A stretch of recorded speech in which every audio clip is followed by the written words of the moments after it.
자, 우리 HLB 주주님들 반갑습니다. 김 대표입니다. 자, 최근에 아무래도 좀 중요한 포인트로 자꾸 여러분들께 언급드리고 있는 내용 중에 하나가 뭐 시황적인 측면, 그 다음에 매크로라든지 정부에서 이제 코스닥을 또 부양하려고 여러 가지 정책을 발표한다라고 계속 이야기 나오고 있고, 오늘 또 하나의 내용이 나왔었죠. 그래서 코스닥 정책 관련된 거, 뭐 이런 거 위주로 말씀을 드리고 있는데, 우리 많은 시청자분들이 제가 이렇게 거시적인 거, 외부적인 거를 말씀을 드리면 딴소리 한다라고 자꾸 말씀하시는 분들이 있어요. 딴소리 안에, 쓸데없는 소리 안에 HLB나 이야기를 해라, 자꾸 이런 식으로 말씀하시는 분들이 있는데, 정말 죄송하지만 그런 분들은 공부를 더 하셔야 된다라고 제가 자꾸 반복적으로 말씀을 좀 드리고 있죠. 여러분들, 주식은요, 뭐 저도 사실 좀 공감을 하기는 하는 게, 저도 주식을 처음 시작했을 때는 코스피가 무슨 상관이고 코스닥이 뭔 상관인지, 금리는 뭐 때문에 이렇게 되고 이게 무슨 영향을 주는지 아무 관심도 없었고요, 신경도 안 썼습니다. 여러분들 아마 그렇게 투자하고 계신 분들이 있을 수 있어요. 잘못됐다라고 말씀을 드리는 게 아니라 뭐 모를 수 있으니까. 그러면 모르는 거를 알아가는 재미도 좀 느끼고, 모르는 걸 알아가면서 돈까지 벌어간다? 너무 좋은 거 아니겠습니까? 근데 이제 그런 건 다 뒷전이고 왜 매번 쓸데없는 소리만 하고 있냐? 이렇게 이야기하시는 분들이 있는데요. 그렇게 또 대화가 안 통하면은 사실 뭐 제가 어떻게 해드릴 수 있는 부분은 없습니다. 자, 그래서 좀 서론이 길었는데, 결국에 시황, 우리 주식시장이 어떻게 움직일 거냐 중요하겠죠. 주식시장의 환경이 어떻냐에 따라서 HLB의 주가의 동향에도 직접적인 영향을 주니까. 그리고 또 매크로 같은 경우에도 마찬가지예요. 금리부터 시작해서 결국에 금리 다음에 또 유동성, 이런 모든 것들이 주식시장을 어떻게 움직이겠는가. 유동성 하면 키워드가 또 직접적으로 영향 주는 게 뭐다? 바이오가 또 너무나 중요하죠. 여기까지도 영향을 다 주고 있는 거고, 코스닥도 결국에 또 바이오가 중요해요. 그러니까는 왜 자꾸 이런 걸 강조를 드리느냐, 현재 시점 기준으로 했을 때 시황의 중요도, 매크로에 대한 중요도, 코스닥에 대한 부양책, 이따 뒤에 또 보여드리겠지만, 이런 모든 것들이 어디로 결집되느냐 하면은 바이오예요. 전부 다 바이오밖에 안 됩니다. 자, 근데 이제 시가총액 상위 순서를 놓고 보시면요, 아무래도 알테오젠 같은 경우는 이제 코스피로 넘어갈 거니까 일단 뭐 빠진다라고 보고, 그럼 다음에 2등 3등은 뭐예요? 2차 전지죠. 4등 뭡니까? 바이오, 로봇, 바이오, 여기도 바이오. 코스닥의 시가총액 상위 10개 중에 절반 이상이 바이오입니다. 그렇죠? 그러니까 결국에 지금 시장에서 자꾸 중요하게 여기는 그 모든 키워드와 항목들이 바이오로 다 쏠리고 있다라는 겁니다. 그러니까 여러분들은 지금 무조건적으로 바이오 안에서 전체 투자금의 못해도 30-40%는 지금 플레이가 되고 있어야 된다라는 거고, 그리고 이제 잠깐 팁을 하나 드리면, 여러분들 이런 말이 있어요. 우리나라 코스피 시가총액 1위부터 15위까지 딱 펼쳐놓고서 여기서 순서가 어떻게 바뀌는지를 잘 봐라. 그것만 보면 어떤 산업이 지금 현재 주도하고 있고 그 산업이 호황인지 불황인지 이걸 구분할 수 있다라고 이야기할 만큼의 이론들이 있거든요. 그래서 2차 전지가 한참 강세일 때는 포스코홀딩스도 5위, 6위까지 올라오면서 2차 전지 섹터가 여기 한참 가득 채웠었고, 한 10년, 15년 전만 하더라도 금융 섹터가 다 꽉 차고 있었고, 삼성전자는 이렇게 자리 잡은 지가 오래됐었고요. 그래서 이런 식으로 시가총액 순서를 보면서 전체적인 돈의 흐름과 방향, 산업의 구조, 변화, 성장, 이런 모든 것들을 읽어낼 수가 있어요. 그러니까 여러분들 넓게 보셔야 된다라는 거고, 일단은 그렇게 넓게 먼저 보시고 그 안에서 여러 가지 섹터가 있을 거 아니에요. 방금 말씀드린 것처럼 바이오가 일단 메인이고 2차 전지 그 뒤를 따르고 있고요. 로봇도 껴있죠. 그러면 결국에 제가 유동성 베이스는 이겁니다 라고 말씀드리는 거, 매번 똑같이 말씀드리는 거지만 바이오, 2차 전지, 로봇, 그쵸? 이 3대장인데 이 안에서 또 얘는 지금 업황이 어때? 그러면 메인 종목은 뭐야? 이런 식으로 분석하는 거예요. 그래서 우리가 시장을 먼저 분석하고 산업을 분석하고 종목을 분석하는 거, 기업을 분석하는 거, 이 순서대로 분석하는 걸 뭐라고 이야기하죠? 이런 이론이 있잖아요. 명칭이 다 있다고요. 탑다운 방식이다. 그리고 종목을 먼저 보고 산업 보고 시장 보는 거, 이게 뭐다? 바텀업 방식이다. 그렇죠? 하락장일 때는 바텀업이 조금 더 유리할 수 있고요. 이렇게 상승장일 때는 탑다운 방식이 좀 더 유리할 수 있다. 그래서 이런 것들은 이론으로 다 정형화되어 있기 때문에 여러분들께서 나 혼자 뭐 되게 특출난 투자를 할 거야, 나 혼자 되게 비상한 투자를 할 거고 비상한 아이디어를 갖고 있어, 너무 좋긴 한데요. 근데 나만 알고 있는 정보, 내가 꼼쳐놓은 종목이라고 할지라도 남들이 안 사주면 여러분들 혼자 그 주가를 올릴 수가 없어요. 왜? 주식이라는 거를 거래하는 시장이니까. 시장은 뭐예요? 거래가 생명입니다. 사는 사람이 있으면 파는 사람이 있어야 되고, 파는 사람이 있으면 사는 사람이 있어야 돼요. 거래가 활발하게 이루어져야 되는데, 나 혼자만 매수자의 포지션이야, 나 혼자만 매도자의 포지션이야, 누군가가 반대해서 포지션을 취해주지 않아, 그러면은 시장은 기능을 잃게 돼요. 무슨 말인지 아시겠죠? 그러니까 여러분들만 좋다고 들고 있어봐야 수익이 나지 않는다라는 겁니다. 자, 그래서 돌고 돌아 지금 HLB 같은 경우에도 결국에 계속 말씀드리고 있는 코스닥 부양 정책, 그 다음에 뭐 시황, 매크로 모든 측면에서 직접적인 수혜를 받아야 안 받아요? 다 받아요. HLB도 좋은 영향을 싹 다 받습니다. 근데 그 안에서 이제 업종의 흐름을 보고 종목의 순서를 놓고 봤을 때 다른 바이오 종목들에 비해서는 우선적으로 매매할 만한 메리트는 솔직히 말하면 떨어지죠. 그렇다고 해서 얘를 아예 안 사느냐? 그건 아니야. 왜? 재료가 임박한 상태니까. 그러니까는 이제 많은 비중이 아니라 조금 사는 거죠. 그게 바로 전략인 겁니다. 그래서 때로는 급하면 많이 사야 되는 거고, 때로는 조금 미리 사둘 필요가 있는 거고, 그래서 그때마다 이런 식으로 전략을 구상하는 건데, 이거는 꼭 기관들이나 외국인들만 이런 생각을 가지고 매매하는 게 아니라 우리도 이런 식으로 투자를 해야 되고요. 우리도 포트폴리오를 이런 식으로 갖춰야 됩니다. 그래서 지금 현재는 여러분들께 매 영상마다 말씀드리는 바이오, 2차전지, 로봇 위주로 포트를 구성을 하시고요. 그 다음에 코스피 정책적으로 저 PBR 관련해서 일부 금융주, 자사주 소각이라든지 배당 분리과세에 직접적인 수혜를 받을 수 있는 것들, 그런 거 미리 좀 깔아두시고요. 그 다음에 이제 여러분들만 알고 있는 그 비상한 주식들이 뭐가 있다. 그러면 그거 한두 개 조금 깔아두고, 이런 식으로 지금 현재는 세팅이 되어 있어야 된다. 그렇죠? 그래서 나 혼자 고집 피운다고 해서 그 종목이 여러분들한테 무조건 대박 수익을 안겨다 주는 건 아닙니다. 주식으로 돈을 잘 벌려면요, 지금 현재 시장의 돈의 흐름이 어떻게 흘러가는지, 어떤 트렌드함을 가지고서 매매를 하는지, 그 트렌드하게 업데이트해서 매매를 잘하는 사람, 그게 진짜 실력자예요.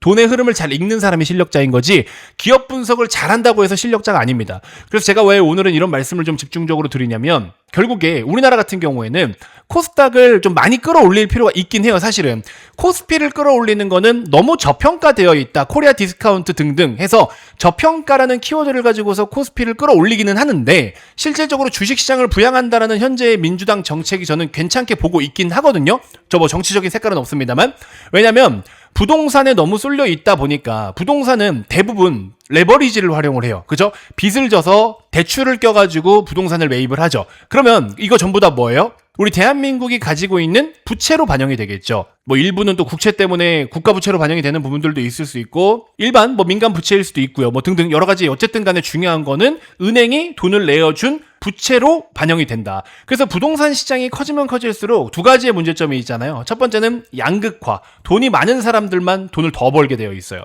그 다음에 이제 두 번째로는 부채 비율이 높아진다. 그래서 이런 것들이 일단 문제가 되는데, 지금 현재 민주당의 정책은 뭡니까? 부동산으로 너무 많이 편중되어 있는 비중을 주식시장을 조금 더 활성화시키면서 이쪽으로 돈을 옮겨가게 하자라는 거잖아요. 근데 이제 여기서 발등에 불 떨어진 게 뭡니까? 또 최근에 원달러 환율입니다. 그래서 지금 정부에서는요, 코스닥을 이렇게 또 부양하려고 하는 데에는 두 가지 이유가 있습니다. 첫 번째는 환율. 지금 자꾸 해외 주식을 한다라고 이야기하고 있잖아요. 국내 주식은 주식시장이 너무 더럽고 치사해서 차라리 해외 주식하겠다, 달러로 바꿔서 나가고 있잖아요. 그러니까 그거라도 달러 유출을 막겠다라고 이야기하는 거고, 물론 그것 때문에 환율이 높아지는 건 아니에요. 어느 정도는 기여는 하지만 절대적이진 않습니다. 그 다음에 이제 두 번째로는 개인들이 많이 투자하고 있는 시장이 뭡니까? 코스닥이에요. 그러면 서민들 기준으로 했을 때 부동산을 투자하기는 빡세죠. 힘들어요. 그러면 이제 주식을 한다 그래? 그러면 주식을 투자할 때 대부분은 그냥 뭐 가치 투자 관점, 우량주 투자하자 해서 뭐 코스피에 있는 종목들 많이 투자하겠지만, 그거는 사실 그렇게 수익이 잘 안 나요. 그러면 돈을 좀 벌어보자 하고서 들어온다라고 했을 때는 코스닥 중심으로 들어올 거란 말이죠. 그러면은 서민들이 그나마 조금이라도 투자를 한다라고 했을 때 코스닥이 만약에 잘 간다, 그러면 코스닥 시장 안에서 돈을 벌어가지고, 그러면은 어떻게 되겠어요? 말씀드린 이 환율에 대한 압박도 코스닥 시장이 더 좋으니까 이쪽으로 돈이 더 들어올 수 있다라는 거 첫 번째 조건. 두 번째로는 주식으로 돈을 벌게 되면 우리 인간의 심리가 조금 소비를 막 하게 됩니다. 쉽게 돈을 쓰게 돼요. 쉽게 돈을 쓰면 어떻게 돼요? 경기가 또 활성화되겠죠. 소비가 활성해지면은 생산도 확대가 될 거고, 그럼 생산이 많아지면 어떻게 되겠어요? 일자리가 늘어나겠죠. 고용이 확대된다. 그러니까는 이게 되려면 이걸 만들어내는 것도 중요하다라는 거죠. 그래서 이런 루트까지 지금 정부에서는 계산을 하고 있는 거예요. 그러면 이제 다시 돌아와서 HLB로, 이게 HLB랑 뭔 상관이냐, 또 이렇게 말씀하시는 분들 분명히 있을 텐데, 정부에서 뭐를 활성화시키려고 한다고요? 주식시장. 그런데 주식시장 중에 또 뭐? 코스닥. 그쵸? 그러면 코스닥을 활성화시켜 드릴 테니까 열심히 수익 내세요. 열심히 번 돈을 밖에 가서 쓰세요. 지금 이렇게 해서 정부는 이쪽으로 방향을 잡아서 밀고 있죠. 그러면 한 번만 또 쪼개서 들어가 볼게요. 코스닥을 활성화시키려면 어떤 섹터가 올라야 된다고 했죠? 바이오. 그렇죠? 무조건 바이오예요. 절반 이상 비중은 바이오입니다. 그리고 또 뭐? 2차 전지. 그리고 로봇까지. 그렇죠? 로봇도 최근에 이제 미국 정부랑 같이 손잡을 수 있는 좋은 기회가 왔죠. 바이오도 지금 글로벌 빅파마 기업들에게 기술 수출을 계속하고 있죠. 2차 전지는 사실 재료에 비해서 올라올 수 있는 폭이 제한적이기는 한데 워낙에 대중적이어서 조금만 움직이면 주가 변동이 엄청 클 거예요. 그러니까 어쨌든 바이오 메인, 2차전지, 로봇까지 어느 정도의 펀더멘털을 갖춰가면서 유동성으로 수급으로 또 돈이 많으니까 수급으로 밀어 올리기도 하고, 그러면 또 하나만 더 들어가 볼까요? 바이오 안에서 HLB도 영향이 중요하다라는 겁니다. 그래서 HLB도 지금 메이저들이 조금씩 비중을 계속 채우고 있죠. 이 내용 때문에 비중을 채운다라고 말씀드리는 건 아니지만 시장의 구조와 또 흐름 자체가 그렇게 흘러가고 있기 때문에 HLB는 아무 영향이 없는 거라고 여러분들 착각하시는 경우가 있는데 아니다. HLB에게도 직접적인 영향이 있다. 긍정적으로. 근데 이제 문제는 뭐냐? 어쨌든 FDA 승인이 안 나면 그냥 말짱 도루묵 모든 거 다 끝납니다. 당연한 거잖아요. 근데 이제 승인에 대한 기대감을 우리가 계속 갖고 있는 거는, 그리고 HLB가 지금도 약 7조 원 가깝게 시가총액의 비중을 시장에서 인정받고 있는 이유는 뭐다? CRL을 2번이나 받았음에도 불구하고 임상 디자인이라든지 약물에 대한 데이터는 너무나 우수하고 여기에 대해서는 문제가 전혀 제기되고 있지 않기 때문에 여전히 7조 원 안팎의 몸값을 지금도 인정받으면서 다음 FDA 3수 도전을 기다리고 있다. 그리고 일정 여러분들께 다 말씀을 드렸지만 6월달부터 데이터 취합을 해서 이제 현재 12월이면은 데이터 수집이 다 완료가 됩니다. 그래서 1월달에 재신청을 바로 넣을 것을 목표로 하고 있다 라고 이야기하니까 그럼 이제 C1, C2가 결정이 될 텐데 C2로 결정이 되더라도 이제 2분기 말 3분기 초 정도면은 충분히 이제 최종 결과를 볼 수가 있고, 근데 이번에 또 C1을 좀 기대하고 있기도 하니까 그럼 이제 1분기 말 2분기 초면은 또 발표가 날 거고, 그래서 얼마 남지 않았잖아요. 그래서 충분히 잠재력이 있고 지금도 언더슈팅 구간이기 때문에 상대적으로 좀 저렴한 구간에 위치한 건 분명하기 때문에 수급들이 좀 툭툭 들어오고 있다. 이렇게 일단 정리를 해드릴 수 있을 것 같습니다. 그래서 HLB 한 종목으로 승부를 볼 때는 아니긴 해요, 사실. 하지만 HLB를 포트폴리오에 좀 넣어둘 필요는 있다라고 말씀을 드렸죠. 자, 그래서 여러분들께 제가 리포트를 또 이렇게 이쁘게 만들어서 지금 이제 한 분 한 분 다 보내드리고 있는데 HLB도 여기 3번에 포함이 되어 있죠. 물론 제가 언급한다고 모든 주식이 올라가는 건 아닌데 바이오 섹터 내에서 2026년도에 핵심 유망주를 6개만 꼽아봐라 그러면 저는 HLB를 탑3로 감히 말씀을 드릴 수 있을 것 같다. 그리고 또 그 밑에 몇 가지 중요한 종목들 대응 전략까지 이렇게 제가 여러분들 쉽게 보실 수 있게끔 다 정리를 해놨어요. 1, 2, 3번은 리가캠, ABL, HLB 오늘 다 잘 갔죠. ABL 같은 경우에는 이 고점에서도 또 오늘 8%나 올라갑니다. 리가캠 여전히 한 주도 안 팔고 있습니다. 오늘 3% 정도의 추가적인 상승. 그 다음에 나이백 같은 경우에도 여러분들께 조만간 급등 나올 거다라고 말씀을 드렸는데 오늘 바로 신고가 갔죠. 2차전지 제가 뭐라 말씀드렸습니까? 에코프로 원탑으로 지금 올라가고 있다가 뒤따라가는 게 이수 스페셜티 케미칼, 그리고 그 바로 뒤에 이수가 이만큼 올라갔다라는 거는 레이크 머티리얼이 가야 된다. 제가 말씀드린 그대로 가고 있는데 제가 주식을 잘 본다가 아니라 너무 쉽게 움직이고 있고요. 지금 너무 뻔하게 움직여요. 그냥 이게 원래 시장의 구조가 이래요. 그러니까 이 정도 공식은 여러분들이 알고 계셔야 된다라는 거죠. 그러면 그 다음 순서가 그냥 바로바로 눈에 보인다. 그냥 쉽게 사면 돼요. 차트에다가 막 이렇게 현란하게 선 그어가지고 타점이 어쨌네 저쨌네, 제가 그런 얘기 잘 안 하잖아요. 그죠? 그게 의미가 없기 때문에 그래요. 그렇게까지 안 하셔도 됩니다. 그래서 이렇게 쉽게 주식을 할 수 있는 때니까 여러분들 얼마나 좋은 종목을 들고 계신지는 모르겠지만 그 종목이 지금 몇 개월이 지나도 못 가고 있다, 연초에 샀는데 지금까지도 못 가고 있다, 그런 문제가 좀 있는 거니까 그런 것들은 조금이라도 교체를 좀 해볼 필요가 있다. 시장이 주는 기회는 좀 바로바로 잡으셔야 되겠죠. 그래서 이제 김 대표가 꾸준하게 한 번씩 이렇게 리포트를 작성해서 여러분들께 드려요. 제가 영상을 통해서 설명을 드리는 것도 물론 너무나 많지만 좀 글로 이렇게 또 잘 정리를 해서 여러분들이 이 리포트를 가지고 계시면 나중에 시간이 지나서라도 확인을 해볼 수 있잖아요. 그죠? 그래서 이때도 보시면 코스피가 2500대거든요. 삼각 수렴을 하면서 2700을 단기 목표로 보면서 상방으로 긍정적 관점 대응 준비가 필요할 것으로 판단이 된다라고 제가 작년 11월 3일 딱 1년 전에 말씀드렸는데 그때 이후로 코스피가 급등해가지고 우리 벌써 지금 4,000 왔잖아요. 그죠? 이게 마지막 조정이다라는 것까지도 이때 다 말씀을 드린 거고, 그 뒤에 한국전력 23,000원에 이렇게 제가 여러분들께 언급을 드렸는데 지금 2배 이상 올라와 있죠. 한국전력 보시면 5만원 가깝게 이렇게 자리를 잡고 있습니다. 그죠? 그리고 나서 또 이제 다음으로 언급드렸던 것 중에 하나, 성광밴드입니다. 성광밴드도 여기 보시면 13,120원인데 여기가 최저점이었어요. 최저점. 13,000원에 소개해드렸던 성광밴드가 지금 조정이 나왔음에도 불구하고 26,000원이죠. 여러분들께 언급드렸을 때가 어디예요? 여기입니다. 여기. 그죠? 정확하게 저점이고 그 뒤에 급등 계속 나타나서 3배까지 올라갔습니다. 그래서 리포트에 한 번씩 이렇게 담아드리는 내용들이 별거 아닐 수는 있겠지만 그래도 나름 여러분들 진짜 진짜로 여러분들이 실제로 배팅할 걸 감안해가지고 제가 정성스럽게 적어드리는 내용들이에요. 그러니까 이번에 바이오 같은 경우에도 한번 뭐 무조건 이 종목들이 2배, 3배 간다는 아니지만 꼭 한 번씩 여러분들 포트폴리오에 계좌에 들어 있어야 되는 종목이다. 저는 이렇게 자신 있게 말씀을 좀 드릴 수 있을 것 같습니다. 그래서 바이오가 무조건 주인공인데 그 안에서 접근할 수 있는 종목들이 많지만 대장 요 3개 정도만큼은 좀 매매를 좀 해두셔라. 이렇게 좀 말씀을 드리면서 이번 영상 마무리해보도록 하겠습니다. 자, 꼭 한 번씩 미리미리 신청을 좀 해두셨으면 좋겠고요. 무엇보다 도 중요한 거는 HLB 조만간 또 좋은 모습 기대할 수 있는 상황까지 왔죠. 그래서 HLB의 특이사항이 생길 때 여러분들께 빠르게 제가 내용을 정리해서 여러분들 대응하실 수 있게끔 전략까지 팔지 말아야 될 때 팔아버리면 수익을 낼 수 있는 걸 못 내는 거잖아요. 그죠? 이렇게 엇박타는 매매를 하면 안 된다라는 거. 그래서 단순히 뭐 본전 왔으니까 잘 뭐 버텼다 매도했다가 아니라 이제 HLB가 올라가는 거는 큰 수익이 날 수 있기 때문에 올라가는 거거든요. 모든 것이 다 해소가 됐고 제대로 재료를 받아서 올라가는 건데 이거를 여러분들이 인지를 못하고 올라왔다고 뭐 그동안 물린 것 때문에 팔아버린다? 완전 엇박타는 거예요. 적어도 그런 행동은 하지 마셔야 되겠죠?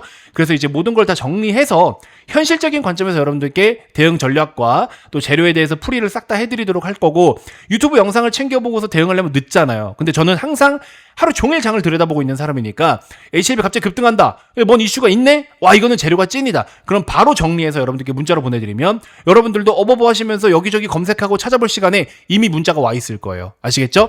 그러면서 남는 여유 자금은 지금 말씀드린 이 4번, 5번, 6번 종목까지 매매를 좀 해두셔라. 아시겠죠? 편입 꼭 해두세요. 이렇게만 해주시면 여러분들 지금부터 반년은 수익에 대해서 크게 걱정하실 건 없다. 제가 자신있게 한번 말씀드려보고 다시 한번 강조드리지만 이 리포트 저도 정규반은 있는데 이 리포트는 무료예요. 여러분들 이 리포트를 통해서 수익을 좀 내시고 수익 많이 내시면 정규반 한번 찾아주시면 감사드리겠는데 일단 이 리포트는 구독만 눌러주신다면 구독자에게 100% 무료로 제공이 되는 거니까 꼭 한 번씩 받아보시고 시간이 지나면 또 저기 있는 종목도 다 올라갑니다. 봐봐요 여러분들 이거 지금 제가 작성을 며칠 날 했습니까? 12월 5일자로 작성했는데 벌써 지금 그 안에 ABL 바이오, 리가캠 바이오 다 올라오고 있잖아요. 그죠?